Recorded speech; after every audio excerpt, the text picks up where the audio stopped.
안녕하세요. 닥터진 일비인후과 원장 진홍률입니다. 코 성형 수술, 비중격 수술 등 여러 가지 코 수술에 대해서 궁금해하시는 점들이 되게 많죠. 일반인들이 또 그리고 환자분들이 저에게 온라인으로나 이제 상담 오셔서 하는 많은 의문 사항들 중에 가장 빈도가 좀 그래도 꽤 높은 것 중에 하나가 이제 비중격 천공에 관한 것이죠.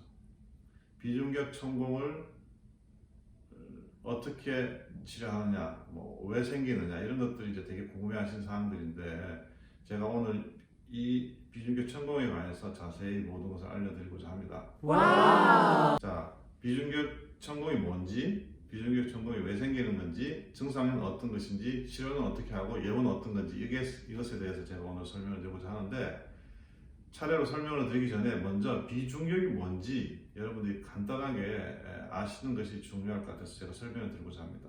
비중격이라고 하는 것은 코의 중간에 있는 막이죠. 여러분 여기 코 모양이 있습니다. 이게 코죠. 여기 피부를 벗겨내면 코가 이렇게 있고 끝에 코가 보입니다.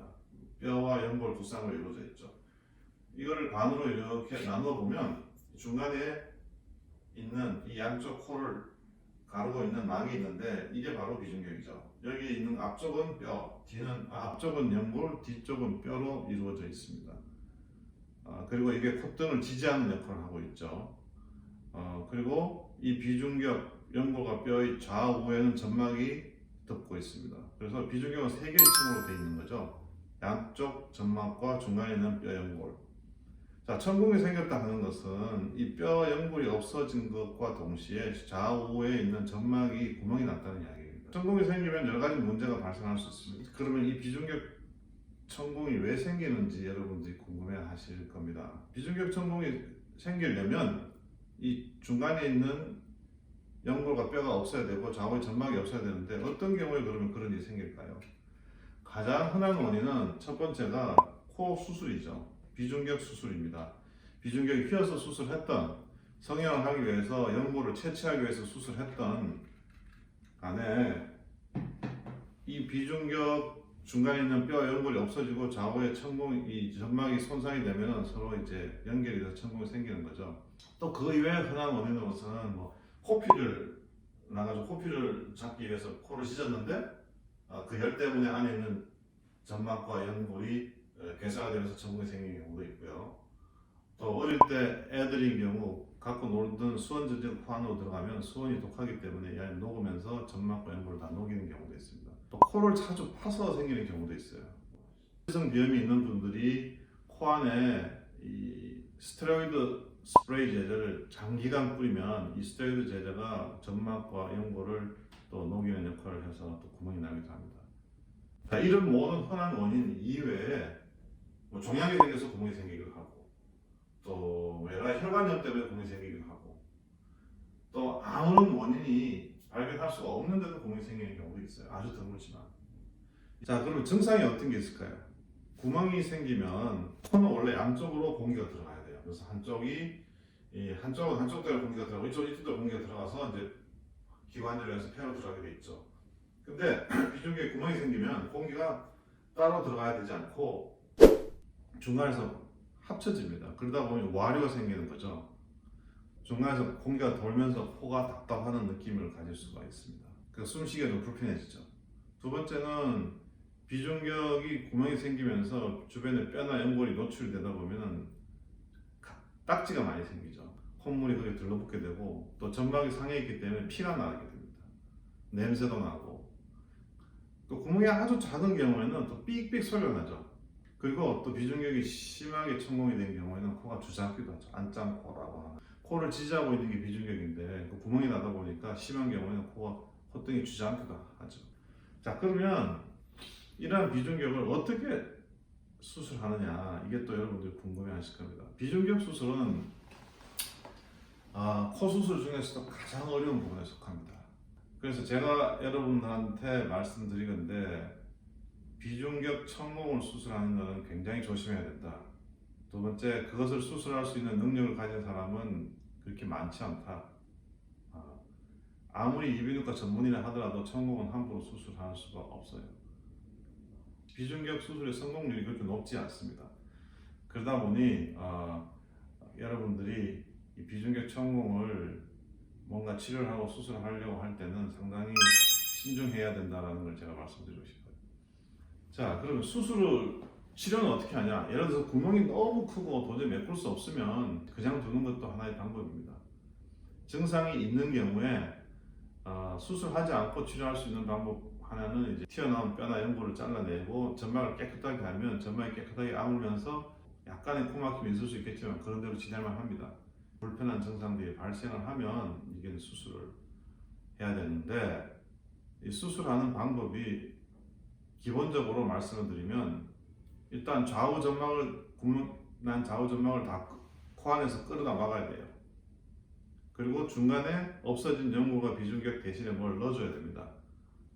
제가 수술을 많이 하다 보니 이 세 가지 좌우 점막을 막는 것과 중간에 뭘 넣어주는 것 중에 하나만 소홀히 해도 재천공 확률이 굉장히 높아요. 그리고 천공이 사이즈도 다양하고 위치도 다양하고 또 코의 상태도 다 다르기 때문에 거기에 맞춰서 수술을 해야 됩니다. 예를 들어서 천공이 아주 작다, 뭐 5mm 이하다, 그러면 사실 공을 메꾸기가 그렇게 어렵지 않을 수도 있습니다. 하지만 사이즈가 5mm라 하더라도 뒤쪽에 남아있는 연골이나 뼈가 아무것도 없고 점막이 완전히 붙어 있어서 점막이 굉장히 약하다, 이러면 수술이 굉장히 어려워집니다. 반면에 사이즈가 굉장히 크지만 코 자체도 커서 그 사이즈를 메꾸기 위한 점막을 끊을 주변에 여유가 있는 공간이 많다 하면 또 그게 상대적으로 또 어렵지 않을 수도 있어요. 그렇기 때문에 코 사이즈가 중요하다. 천공과 코 사이즈의 이 상대적인 비례가 상당히 좀 중요합니다. 또 하나 영향을 주는 것은 천공의 위치죠. 천공이 뒤쪽에 위치했냐, 앞쪽에 위치했냐, 중간에 위치했냐, 이것도 상당히 중요한 요소가 됩니다. 또 하나 중요한 것은 천공의 모양이죠.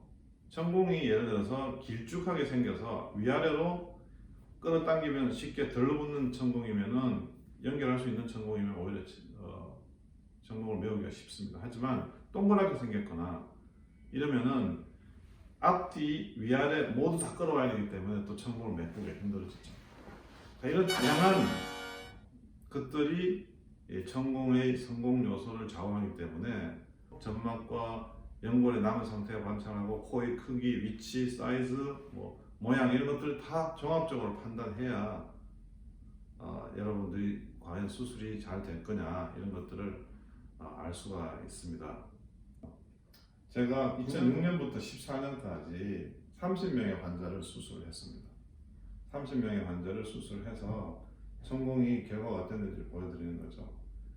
결과를 보시면은 사실 30명을 수술했지만 25명은 완전히 천공이 다 막혔어요. 100%의 성공률이죠. 5명은 다시 재천공이 됐습니다. 자, 그럼 성공률에 영향을 준 요소가 뭐냐? 접근 방법 큰 차이 없었고 사실 천공의 크기도 큰 차이는 없었다고 볼 수가 있습니다. 결국 실패한 5명을 분석해 보면 양쪽을 다 막지 않았거나 천공이 여러 개가 있어서 구멍이 너무 커졌거나 또는 중간에 뭘 집어넣지 않은 경우에 실패했다라고 말씀을 드릴 수가 있으니까. 그래서 결론적으로 이제 83%의 성공률을 보이고 있고, 수술의 성공을 위해서는 양쪽을 끈다 맞고 중간에 뭘 집어넣어주는 게 좋겠다. 그만큼 비중격 천공은 수술하기가 좀 까다롭고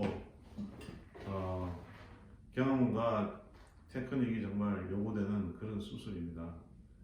아쉽게도 많은 분들이 아직도 천공으로 고생을 하고 계시죠. 그래서 이런 부분에 대해서 사람들이 되게 궁금해하시고 또 저한테 많이 찾아오세요. 저도 가능하면은 환자분들 많이 도와드리려고 노력하고 있습니다. 하지만 제 능력으로 다 끌어다 막을 수 없는 경우도 있어요. 저 자신은 7, 80년 정도 수술한 경험이 있긴 하지만 그래도 천공 환자가 오면 매우 조심스럽게 접근합니다. 어쨌든 천공의 정의와 원인과 수술 방법과 예후에 대해서 지금까지 말씀을 드렸는데 많은 분들이 도움을 받았으면 하고요. 혹시 궁금하신 점이 있으면 언제든지 제가 천공에 대한 어떤 질문사항은 답해 드리고 있으니까 제 블로그를 이용하시든 제 이비인후과에 찾아오시든 아니면은 홈페이지에 상담 게시판을 이용하시든 질문을 남겨주시면 제가 할 수 있는 만큼 성의 있게 답변을 해드리도록 하겠습니다.